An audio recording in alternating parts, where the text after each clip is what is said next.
Hi friends, இன்றைக்கி பசங்களுக்கு lunch box பார்த்திங்கன்னா சப்பாத்தி எறா ஸ்டஃபிங் தான் பண்ணியிருந்தேன். பார்த்திங்கன்னா இன்றைக்கி பசங்களுக்கு மட்டும்தான் பண்ணியிருந்தோம்.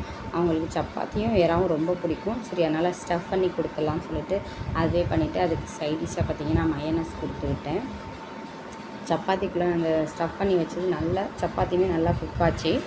பார்க்கவே பார்த்திங்கன்னா நல்லா டெம்டிங்காக இருக்கும். நம்ம பார்க்கும்போதே சாப்பிடணும் போல இருக்குது. வாங்க எப்படி செய்யலான்னு பார்க்கலாம். ஒரு ஸ்டவ்வை பற்ற வச்சு ஒரு பேன் எடுத்துக்கோங்க. அதில் ஒரு 2 ஸ்பூன் கோல்டு வினர் ஊற்றிக்கங்க. கோல்டு வினர் ஊற்றிட்டு 1/2 ஸ்பூன் வெந்தயம் சோம்பு போட்டுக்கோங்க. சோம்பு போட்டு நல்லா சோம்பு பொரிஞ்ச உடனே ஒரு பெரிய வெங்காயம் 1/2 வெங்காயம் கட் பண்ணி போட்டிருக்கேன். இந்த வெங்காயம் வதங்கினதுக்கு ஒரு 1/2 ஸ்பூன் உப்பு போட்டிருக்கேன். உப்பு நல்லா வதங்கின உடனே ஒரு பெரிய தக்காளி கட் பண்ணி போட்டு அது வதங்கின உடனே 1/2 ஸ்பூன் மஞ்சள் பொடி போட்டு 1 ஸ்பூன் இஞ்சி பூண்டு போட்டு நல்லா கிளறி விட்டுருங்க.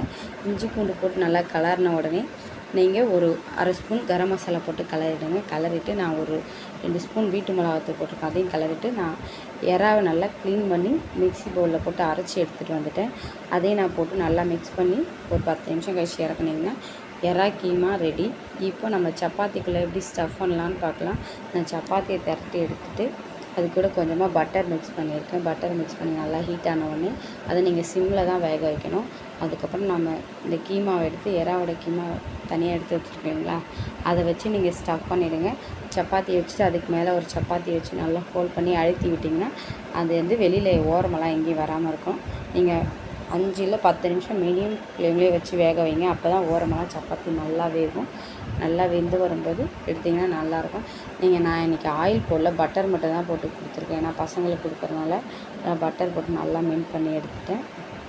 நான் எடுத்துகிட்டு அதுக்கப்புறம் நல்லா திருப்பி விட்டேன். திருப்பிட்டு வந்துச்சு. அவ்வளோதான். பாய். Like and subscribe. நீங்களும் இது மாதிரி ரெடி பண்ணி பாருங்கள். எப்படி இருக்குன்னு சொல்லுங்கள். Bye friends.